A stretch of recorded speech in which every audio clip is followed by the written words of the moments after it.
À droite, Pépère. À droite. Devant, Pépère. Devant. Là, à droite, Pépère. Doucement, doucement. Bonjour.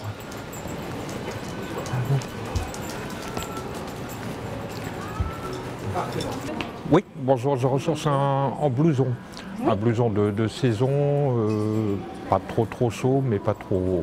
Enfin, vraiment de saison automnale. D'accord, on va regarder ça. Il est chouette. Il est de quelle couleur? Il est bleu. Bleu plutôt marine, non? Il est bleu marine, en effet. D'accord. Oui. Et pour le prix, nous sommes à 150 €. D'accord, ok. Est-ce qu'on l'essaie? On peut l'essayer, oui. On peut l'essayer? Oui. Vous avez des cabines? Oui. Oui, tout à fait. Ça va être dans le fond du magasin. Mais là, je... Mince. On peut laisser, monsieur.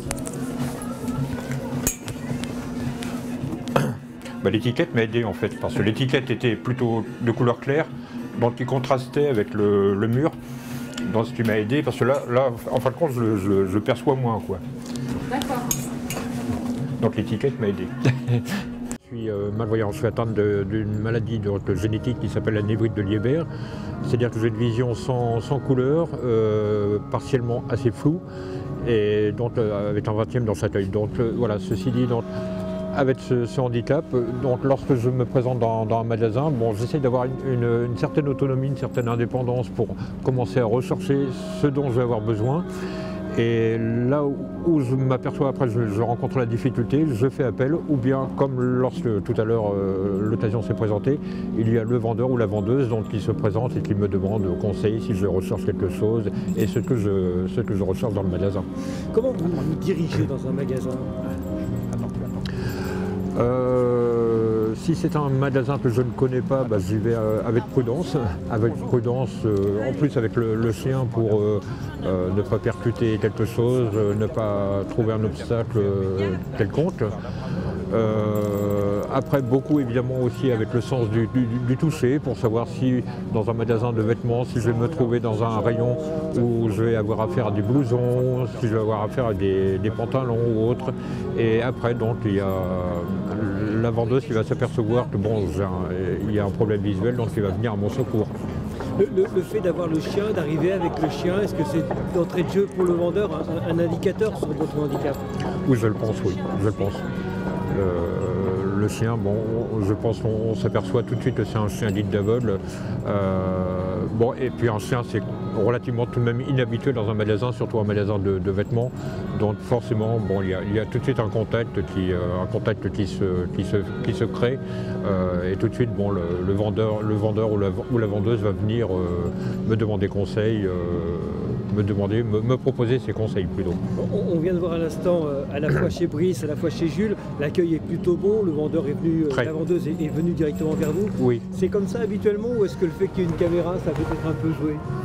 Non, enfin, là où j'ai l'occasion d'aller, je n'ai pas de soucis à ce niveau-là. Non, je vais tout de suite. C'est l'avantage de ce type de ce qu'on appelle de petite surface de boutique par rapport à la grande surface où on n'a pas ce contact avec des vendeurs. L'avantage donc, encore une fois, en boutique, c'est qu'on a tout de suite le contact, on a tout de suite le vendeur ou vendeuse qui vient s'occuper de nous. Ça, c'est le gros avantage. Est-ce qu'il vous est déjà arrivé d'être déçu par les conseils qu'aurait pu vous donner un vendeur sur une couleur, sur un textile particulier, et puis finalement le conseil s'avérait ne pas être le bon?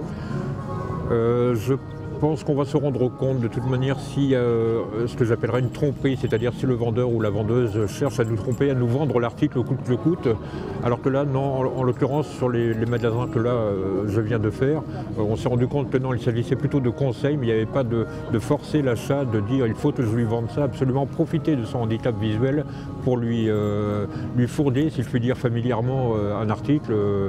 Non, là, la vendeuse m'a bien fait essayer les articles, m'a indiqué le prix, la couleur, non, m'a bien orienté dans le choix potentiel que je voulais. Alors justement, les couleurs. Vous n'avez pas toujours été malvoyant, Non. donc vous les connaissez, ces couleurs.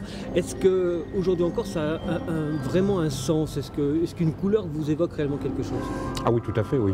Tout à fait, je pense que c'est important, surtout dans la tenue vestimentaire, de savoir associer des couleurs, en sachant qu'un blouson de telle couleur ne va pas aller avec un pantalon d'une autre couleur. On a toujours, je pense, quand même, même si on est malvoyant, même si on ne voit pas la couleur sur les autres, même si on ne voit pas la couleur sur nous, de s'habiller de manière décente et non pas sortir de manière trop fantaisiste, un peu comme, si je puis dire, entre guillemets, comme un clown, quoi. Dans votre dressing, dans votre armoire, tout est classé justement Ça, c'est très important, oui. De façon à s'y retrouver? Très important, oui. Je pense qu'il faut être vraiment très... Enfin, quand je dis il faut, pour moi, en ce qui me concerne, oui, il y a un certain ordre à avoir, hein, que ce soit dans son buffet de cuisine ou de manière à avoir tout sous la main en allant, si je puis dire, les yeux fermés, quoi. Donc aussi bien dans l'armoire, en sachant qu'à ce niveau-là, j'ai trouvé tel vêtement, à ce niveau-là, tel vêtement, si possible en rangeant par couleur, même si c'est pas toujours facile.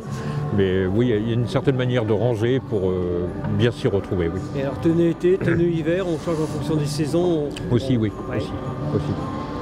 Un petit mot, tout à l'heure vous nous disiez, j'aime les vêtements plutôt près du corps, mais ayant un animal toute la journée avec moi, j'ai besoin de vêtements relativement amples. Oui, c'est important, oui, c'est pas que j'aime vraiment, c'est pas un choix d'aimer vraiment l'amplitude ou n'importe quoi, mais il faut être très à l'aise, parce que du fait de sortir le chien quand même de nombreuses fois dans la journée, si on commence à être dans des vêtements très étriqués, bon, on se sent pas tellement confortable, tellement à l'aise, donc c'est important d'avoir un vêtement, bon là en l'occurrence de blouson, d'avoir quelque chose où on a une amplitude de bras quand même assez souple, je trouve ça très important, oui. Ça veut donc dire qu'on n'achète pas toujours ce que l'on veut, mais aussi parfois ce qui est pratique à porter. C'est plutôt le côté pratique, voilà.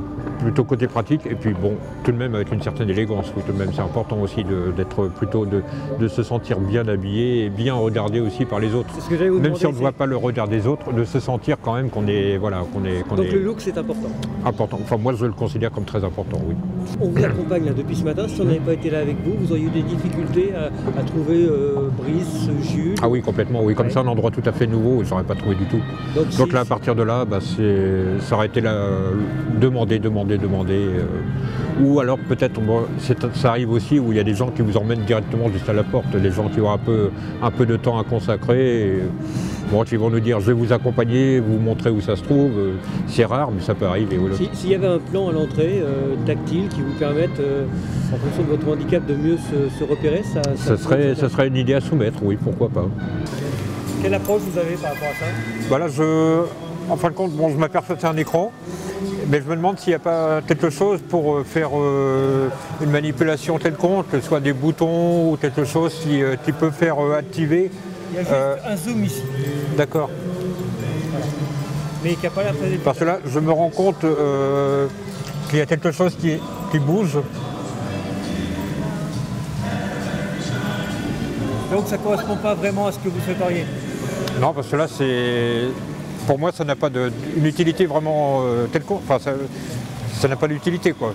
Vous avez vu tout à l'heure chez Marionneau, oui. J'ai l'impression que le parfum, ça vous parle. Ah, c'est quelque chose, c'est un des sens, comme les autres sens, qui s'est développé de manière tout à fait naturelle lorsque l'on perd un sens comme le sens de la vue. On développe les autres sens, on a l'impression que les autres sens se développent donc de manière naturellement. Et parmi ces sens-là, donc l'odorat, et effectivement, je perçois mieux les odeurs que précédemment. Et ça vous apporte quelque chose, il y a un plaisir, j'ai eu l'impression que vous étiez dans votre environnement. Oui, c'est quelque chose que j'aime bien, on aime bien les bonnes odeurs, on aime moins aussi les mauvaises odeurs, ça c'est clair. Donc le parfum fait partie des choses agréables, tellement agréables, donc on a envie de comparer une odeur d'une autre, une odeur épicée, une odeur fleurie, une odeur fruitée. Donc dans une parfumerie, comme on a vu tout à l'heure chez Marionneau, oui, c'est quelque chose qui est plutôt agréable à visiter. Également, le sens du toucher donc, est développé pas de la même manière que le toucher d'une personne bienvoyante. Enfin, quand on y voit correctement, on va toucher, on va dire avec, on a les yeux et on va toucher parce que l'œil se dirige vers un produit, une matière, donc on sait très bien qu'à l'avance, on va toucher quelque chose de rugueux, de doux, alors que là, on ne sait pas, donc on découvre, c'est le bout des doigts qui découvre, donc forcément, le toucher est plus voluptueux, plus intéressant, oui. Plus intéressant que lorsque l'on pose la main sur quelque chose. Là, je pose la main sur la tête du chien. Je veux dire, si c'est une caresse normale, ça va être ça. Alors qu'une caresse, on va toucher plus du bout des doigts. Oui, pour ressentir les choses, pour avoir le toucher plus élaboré, oui, ça va se passer du bout des mains, oui.